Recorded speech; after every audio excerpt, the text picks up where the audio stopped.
Today, my approach is going to be multilingual for the sole reason that on this auspicious day, a message needs to be given to all the key stakeholders of this entire globe.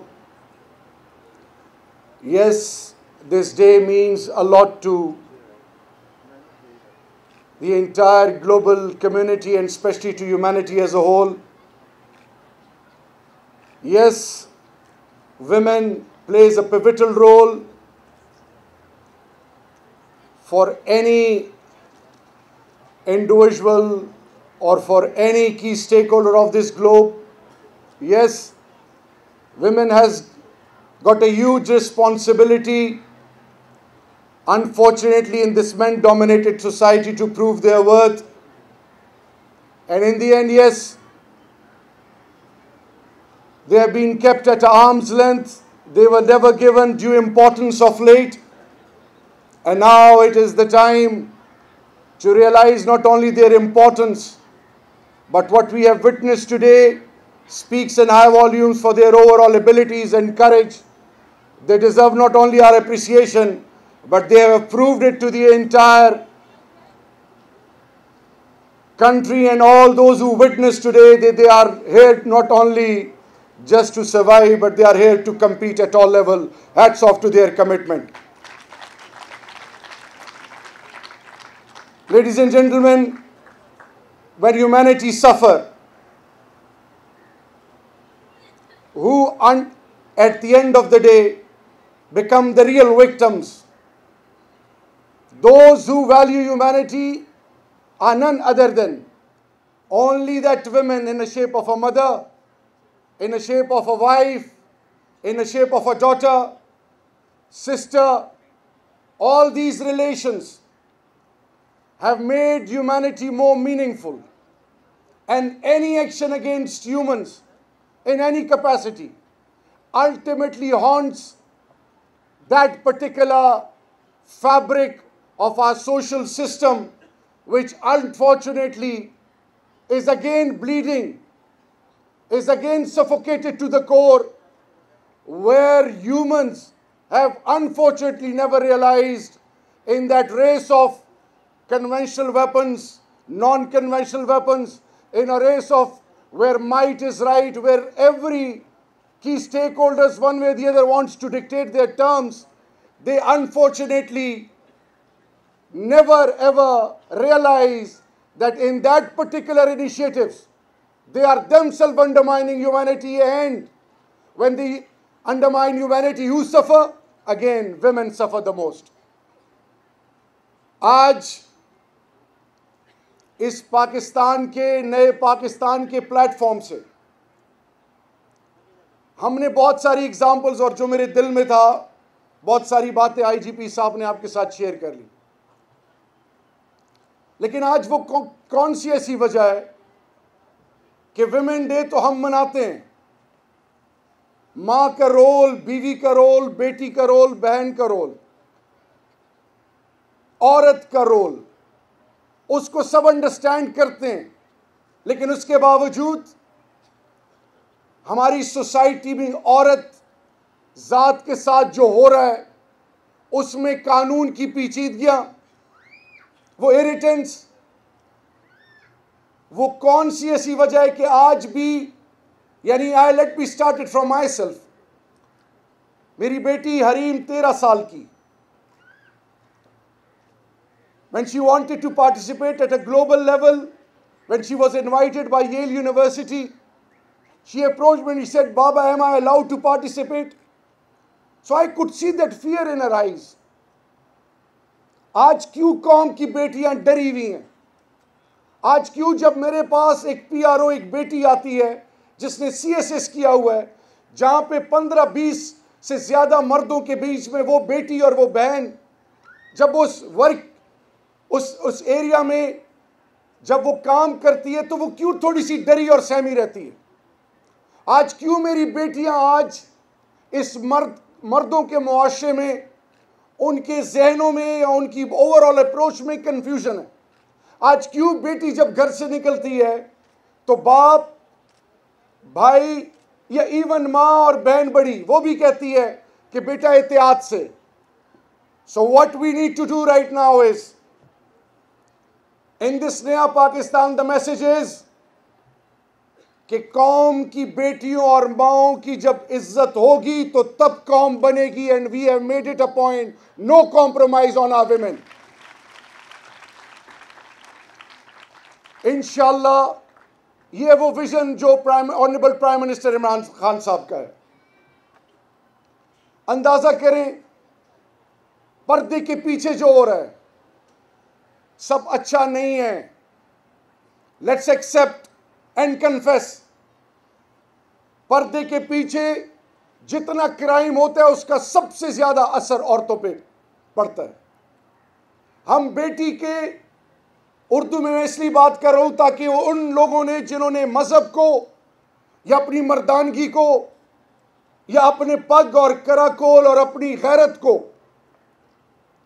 एक किस्म का ultimate objective समझा हुआ और उसके नाम पे इंसानियत की तजलील और सबसे ज्यादा विक्टिम औरत जात. जब कुरान और हदीस ने, जब अल्लाह और अल्लाह के महबूब ने, और क्या खूबसूरत तरीका है कि हज़रत मूसा अलैहिस्सलाम, अल्लाह मियाँ से हम कलाम होते हैं और अल्लाह रब्बुल इज़्ज़त से पूछते हैं कि अल्लाह जब तू किसी से राज़ी होता है तो क्या करता है. तो अल्लाह रब्बुल इज़्ज़त ने फरमाया कि मैं उन पर रहमत की बारिश बरसाता हूँ. मूसा अलैहिस्सलाम ने फरमाया कि अल्लाह जब इससे ज़्यादा राज़ी होते हैं तो क्या करते हैं. तो अल्लाह रब्बुल इज़्ज़त फरमाते हैं कि मूसा, उस घर में फिर मैं रहमत की शक्ल में बेटी अता करता हूँ. आज हमने बेटियों और बहनों और माओं को यह मैसेज देना है कि चाहे वो प्रॉपर्टी राइट्स हैं, चाहे आपकी इज्जत नफ्स है, चाहे आपका फ्यूचर का भी कोई प्लान है, चाहे आपको रियासत ने आज तक जो राइट्स नहीं दिए. फॉर एग्जाम्पल, ये कितने अफसोस की बात है, it is so very unfortunate कि मेरे मुल्क में आज मैरिट के नाम पे कोटा रखा जाता है. कितना कोटा, इतनी लड़कियां यहां से आ सकती हैं. And the vision of this नया Pakistan is that whosoever has got the due expertise, abilities and ingredients, she will be given an opportunity to compete and prove her worth. That is the ultimate objective. अब वो दीन के ठेकेदार जो बेटियों को बगैर सोचे समझे अपनी जात जरगा हो, अंडरस्टैंडिंग हो गई, बेटी को कुर्बानी का बकरा बना के अगले को पकड़ा दिया जाए. वो बेटी जो माँ बाप और खानदान के लिए सब कुछ कुर्बान करती है, वो बेटी जो भूखी प्यासी रहती है, परेशान रहती है. और क्या ही खूबसूरत मिसाल है मेरे और आपके सोशल फैब्रिक का कि वो बहन जिसका भाई शहीद होता है या मरता है, आखिरी वक्त तक वो बहन अपने भाई के लिए नफल पढ़ती है. वो बेटी जिसका बाप इस्तिराब में, तंगदस्ती में होता है, भूखी रह लेती है, लेकिन उसके ज़बान पे बाप की इज्जत, और अगर किसी भी उम्र के शख्स के साथ उसका निकाह पढ़ाया जाता है तो वो बेटी उफ तक नहीं करती. वो बेटी भूखी प्यासी रहती है. लेकिन अपने बाप, और क्या ही अलमिया है कि पहले बाप के घर में मेहमान है, फिर शौहर के घर में जाए तो वहां भी पता नहीं मेरा फ्यूचर सिक्योर है या नहीं है. ये इनसिक्योरिटी खत्म करना हम सबकी कलेक्टिव रिस्पॉन्सिबिलिटी है. I am a father of 3 angels and let me give you my word that when it comes to this नया Pakistan, we have made a commitment with not only with ourselves, with the divine power first and then with ourselves, that we will make it sure that our women as a whole in every aspect of social life will be given due importance, and they will be treated in such a manner which will become a hallmark and a feather in the cap of the global community. And we will convert this talk into a walk. That is the commitment of Naya Pakistan, inshallah, bismillah.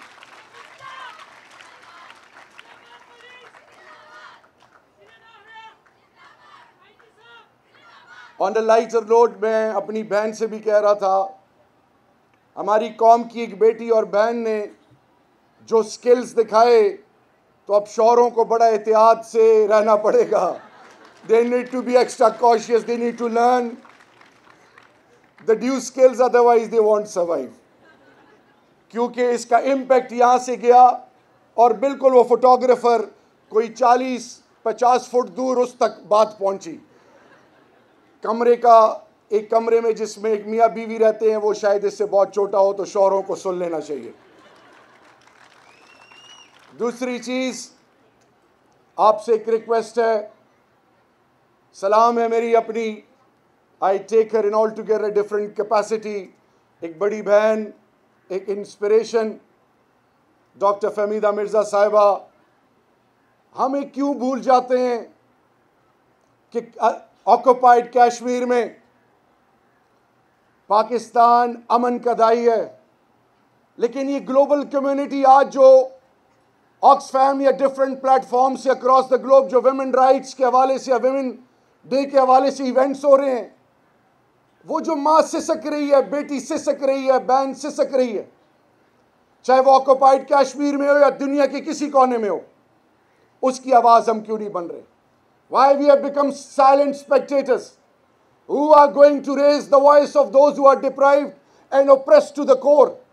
I believe it's our collective responsibility, irrespective of color, creed, religion, and above all, that who is more dominant and powerful and has got the due abilities to dictate their terms at a broader canvas.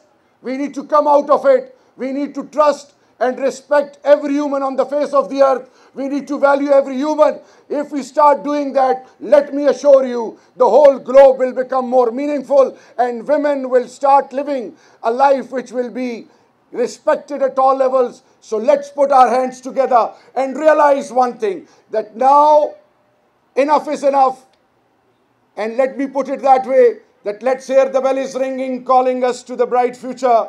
So let's join and unite together and prove it to ourselves that we won't compromise on humanity and on women, especially because once you start compromising on them, humanity suffer. So let's protect humanity. Let's start giving them due respect, inshallah. आई साहब, ये जो मैंने आज देखा बड़ा impressive था। अल्लाह आपको और इज़्ज़तों से नवाजे। You are a genuine leader. You have got the due abilities. Hats off to your entire team. मेरी बहनें बेटियां जिन्होंने परफॉर्म किया, और फिर सबसे बढ़कर ये कि पाकिस्तानी कौम के लिए मैसेज ये है, never undermine the abilities of women in Pakistan, never and ever undermine the overall abilities, especially the women, those who are performing their responsibility in armed forces and civil armed forces. We are well equipped to the core. और आखिर में message ये है कि आओ इंसानियत को इज़्ज़त दें। इंसानियत तमाम मज़ाहिब की बुनियाद है और इंसानियत की बुनियाद औरत है। आओ औरत को इज़्ज़त दें। वस्सलाम। पाकिस्तान जिंदाबाद।